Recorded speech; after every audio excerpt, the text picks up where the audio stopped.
All right, so the Summerfest Retrospective, and if you're wondering what that is, this is going to be the history of how this conference got started and how NAVS got started. NAVS was founded 50 years ago in 1974, but its roots were planted 17 years earlier when a young vegetarian man named Jay Dinshaw toured a slaughterhouse in Philadelphia and became vegan on the spot. He went on to found the American Vegan Society, and he married his wife, Freya, soon after. And now we need to go back even further to 1908, when an international nonprofit organization called the International Vegetarian Union, or IVU for short, was founded to promote vegetarianism around the world. The IVU held World Vegetarian Congresses every couple of years, and they were very big deal events. As you can see from this slide, World Vegetarian Congresses had been held all over the world, but up until 1973, none had taken place in North America.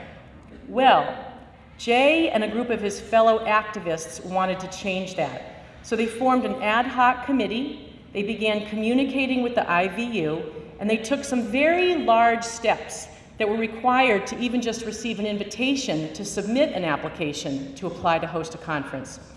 And these activists that he was with, this ad hoc committee, included Helen and Scott Nearing, who are NAVS Hall of Famers, and Madge Darnell from the Vegetarian Society of Washington, D.C., and Leonard Lusky from the Long Island Vegetarian Society, Ruben Abramowitz from the LA Vegetarian Society, and people from Toronto and Montreal. And many of these people had attended by now multiple world congresses.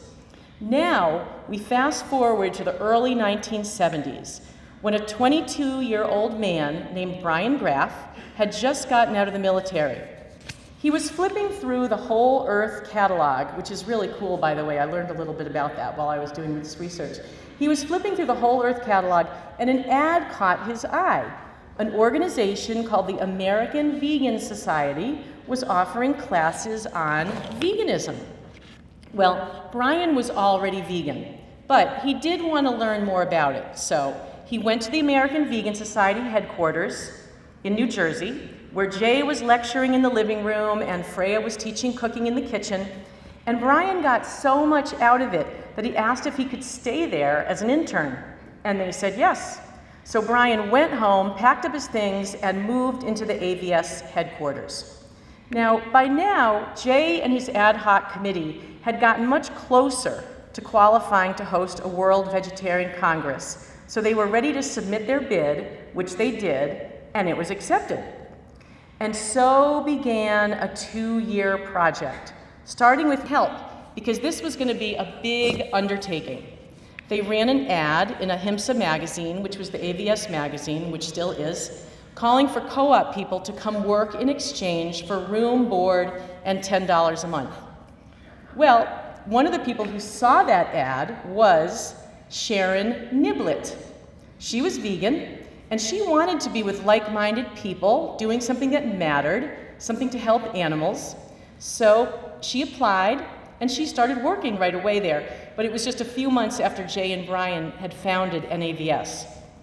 For 2 years, Sharon, Brian, Jay, Freya, and all of the recruited co-op workers lived and worked at the shared headquarters of AVS and NAVS. Freya did the cooking, and she told me this funny story about how she made this homemade vegan pizza, and everybody just devoured it. And you know, everybody just was like, oh my God, vegan pizza, and they ate it like crazy. And Freya was from England, and she had never seen people like devour pizza like that before. And she's like, well, back where I come from, everybody has one piece, and they're very nice about it. And you know, it's not like that around here. So that was a learning experience for Freya. But during this time also, Freya was creating the menu for the upcoming World Congress. She did all the recipe development. And the recipes had to be batched to serve 100 so that they could be multiplied as needed for the number of attendees, which was expected to be well over 1,000.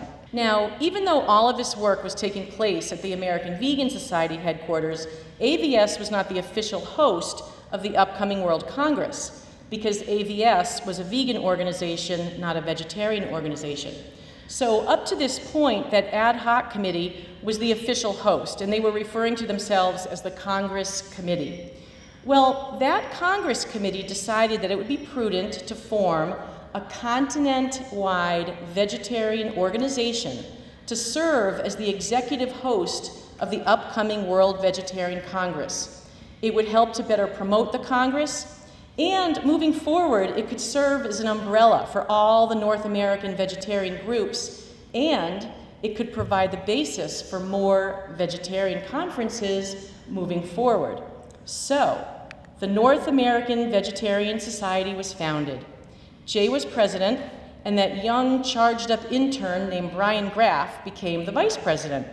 And at the same time, Brian became the North American representative for the International Vegetarian Union. Now, this was a special time. Sharon and Brian fell in love. They were spending all their time together, working for a common cause, taking long walks on their days off. They even got married during this time. And perhaps this is a decision that may have been sped up a little bit, just in case you're wondering, like, wow, they really got married fast. Well, Jay Dinshaw told them that if they wanted to share a room, they had to get married. So that's what was going on there. But there was also a crisis. 1 year into the conference prep, a business deal fell through that was going to provide crucial advertising funds for the Congress. And this was bad because NAVS really needed to make a big splash with this conference. Dignitaries from all over the world were going to be there. It needed to be very well attended. Well, Sharon had a solution, but before I tell you what it was, you have to hear this backstory. Sharon had grown up on a farm, and when she was 12, her family lost that farm for financial reasons, and she was heartbroken. And so at that young age, she vowed to save enough money to never go through anything like that again. So by the time that Sharon was at NAVS, at the age of 22, she had already worked for nearly 5 years. And by working, I mean working and saving and living frugally. She saved well over what NAVS needed to keep the conference going. So she offered to loan NAVS the exact amount that had been lost from the business deal, an amount that would be equivalent to $33,000 today. At first, Jay would not accept the money. And he told Sharon that he was concerned that she might never get it back. He advised her to seriously think twice about offering this loan. But Sharon was adamant that this was a risk worth taking. So Jay eventually accepted her loan on behalf of NAVS, and they went on to send out approximately 750,000 of this magazine booklet-style advertisement and 250,000 of other advertising pieces, including posters, to be hung up in health food stores all over the country. So remember, there was no internet back then. I think most of us probably, well, a lot of us here probably remember that. As evidenced by this mail-in form to get more information, that was the form that people had to fill out if they wanted to attend the World Vegetarian Congress. 1 year later, in 1975, NAVS hosted the 23rd World Vegetarian Conference at the University of Maine in Orono, Maine. There were more than 1,500 attendees and speakers representing every continent on the globe except for Antarctica. There were huge classes that involved all the attendees, and guess what they were called? Plenaries, or plenararies, as I said this afternoon. And there were smaller breakout sessions, there were athletics and entertainment and a children's center. Sound familiar? There was lots of homemade vegan food, even though this was a vegetarian congress, all the food was vegan. There was lots of homemade vegan food prepared by the university kitchen from the menu and the recipes that were supplied by Freya Dinshaw. Jay and Freya's daughter, Anne, was there. I think she's here in the audience somewhere. Anne, are you here? Can you make a sound so we can see where you are? There we go.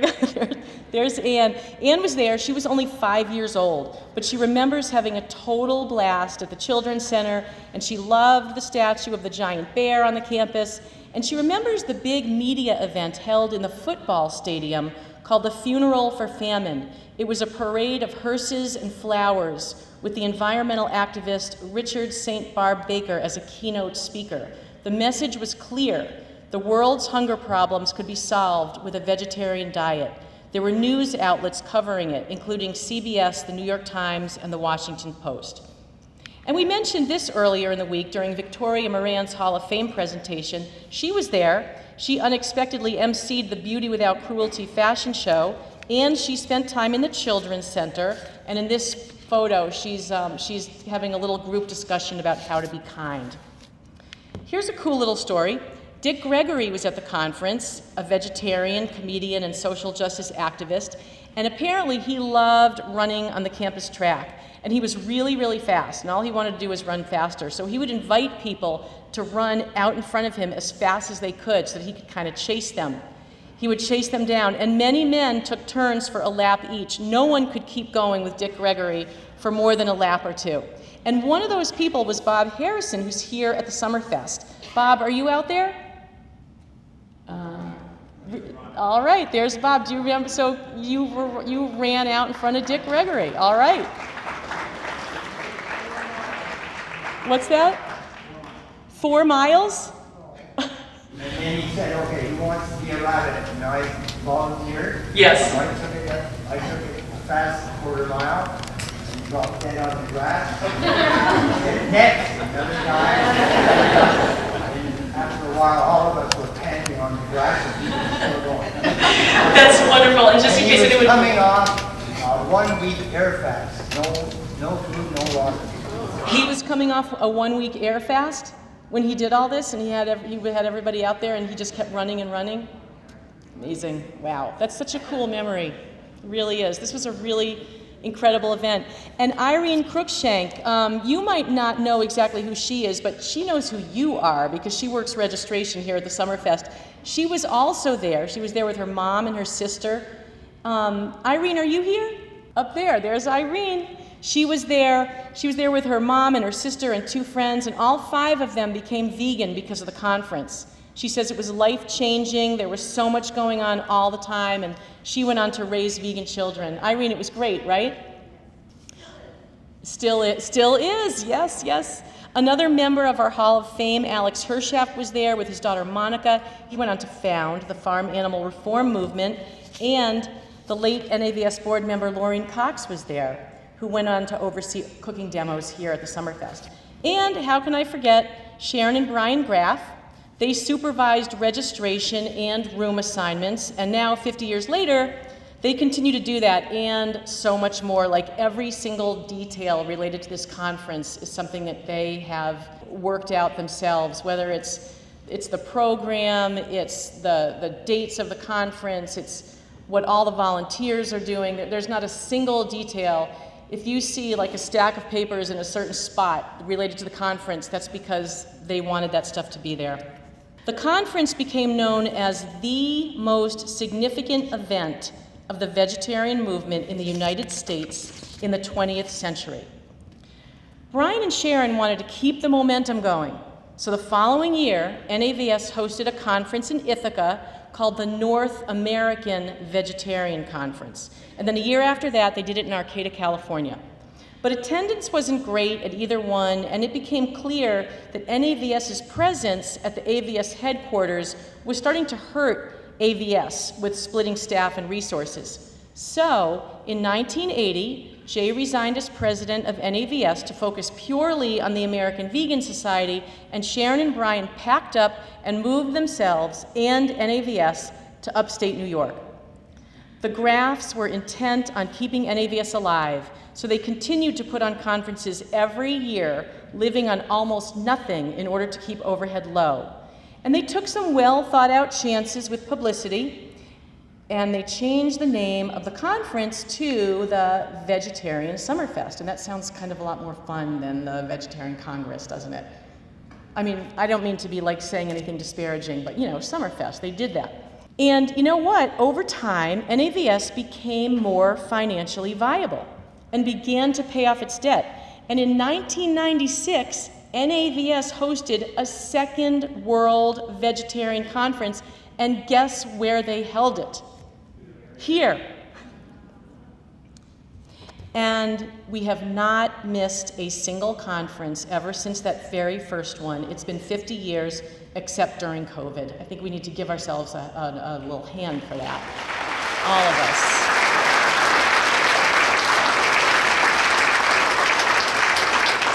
And now we're called the Vegan Summerfest, and NAVS continues along the path that Brian and Sharon paved over 50 years ago. You know, I remember the very first Summerfest I attended. It was about 31 years ago. I was with my sister Elise. It was in Rhode Island. We only went for the weekend because we didn't know what this thing was. You know, let's just go for the weekend. And I'll never forget, you know how they say we don't remember days, we remember moments? Well, I don't remember like a lot of detail about that conference that weekend, but what I do remember and what I'll never forget, I have to like do math in my head so I don't cry. Like if I do 1 + 1 is 2, 2 + 2 is 4, it works. Okay, 1 + 1 is 1. So when we got in the car after the conference, Sunday afternoon, I just was like, woo! You know, I think both of us were making this like sound in the car. I had so much of this like huge energy just bubbling out of me. I had never experienced that level of connectedness with such a large group of like-minded people. It was just amazing. Still true today, I still feel that way. I might not do all the like woos, I might be like, oh, I'm going to sleep like while driving home instead. But this is true for a lot of us, right? Like the charge that we get. You know, people say that the Summerfest renews them for an entire year. Charges our batteries, inspires us, provides support, camaraderie, education, meaningful connections. People say that the Summerfest is an integral part of our lives, and it's certainly a priceless experience for parents and kids. And it's not just attendees who say this, it's the speakers too. It's all of us, right?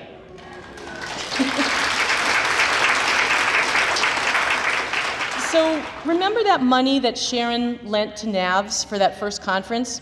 Well, she got it back. And then when times were tough, she lent it to NAVS again, and then she got it back, and then she lent it to NAVS again, and then she got it back, and the story goes on. Brian and Sharon say that when the work that you do is your love, you do things differently. And their life really is their work. And I want to close with a story that Brian shared with me probably about 20 years ago. He told me that he and Sharon were driving down the highway, I don't know, maybe going like 60, 65 miles an hour. And a car, some of you may have heard this before, I shared this a few years back. They were driving down the highway, and a car in the opposite lane, on the other side of the median, lost control, flew through the air, landed in their lane, facing them right in front of their car. So this is basically a deadly accident for like probably every single person in these cars, something like this that would happen. The way Brian described it, the car landed right in front of them. He could see in the windshield. And then he said, it was as if his and Sharon's car just lifted up and went down on the other side of it, and then they just kept going.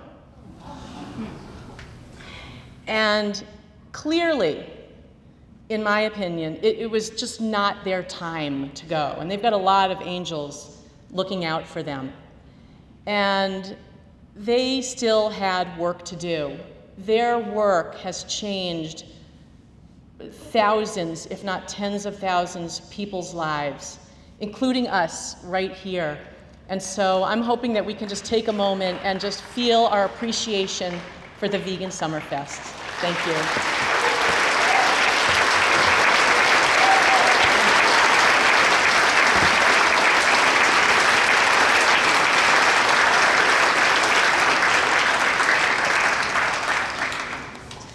And I would like to also thank not just Brian and Sharon, but all of the volunteers that put this conference on. I mean, Brian and Sharon worked throughout the entire year to make this happen, but it really does take a village by the time this rolls around. We've got, you know, the NAVS desk and the bookstore and registration, and there's runners and there's schleppers and there's room monitors and there's packers and there's unpackers, and it, you know, it's a lot of work. And I just want to say thank you to all the volunteers that are here right now. Thank you, Maribeth.